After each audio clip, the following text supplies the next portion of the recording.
तूच बोल, सुरुवात तू कर. मॅम बोलू. माधुरी मॅमनी जो सेशन अटेंड केला होता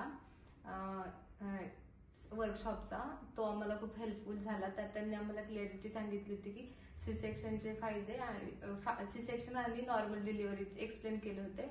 तर आम्ही त्यातनं सी सेक्शन चूज केला होता. सी सेक्शननी मला असं काही जास्त काही त्रास झाला नाहीये आणि मॅडमचा डिसिजन खूप छान होता त्या वर्कशॉपचा. त्याच्यामुळे आम्हाला बेटर चूज करणं बेटर झालं की आम्ही सी सेक्शननी जावं की नॉर्मल डिलिव्हरीने जाणं, आणि ते आमच्यासाठी खूप हेल्पफुल ठरलं. नाही, ओव्हरऑल माधुरी मॅमचा एक्सपिरियन्स मला टोटली खूप बेस्ट वाटलेला आहे. First of all very thankful to you ma'am. Overall is good experience. तिला सी सेक्शन झालं, मॅमने जी डेट दिली त्या डेटला आम्ही डिसिजन घेतला. तो डिसिजन खूप चांगला होता आणि हे मॅमने आम्हाला डिलिव्हरी झाल्यानंतर सांगितलं. So thanks to you ma'am. आता किती दिवस झाले तुला? 4 days झाले. 4 days. आणि you can walk, you can. Me second डेला वॉक स्टार्ट केला. काहीच प्रॉब्लेम नाही? काहीच प्रॉब्लेम नाही. Very good. Congratulation. Thank you. Thank you.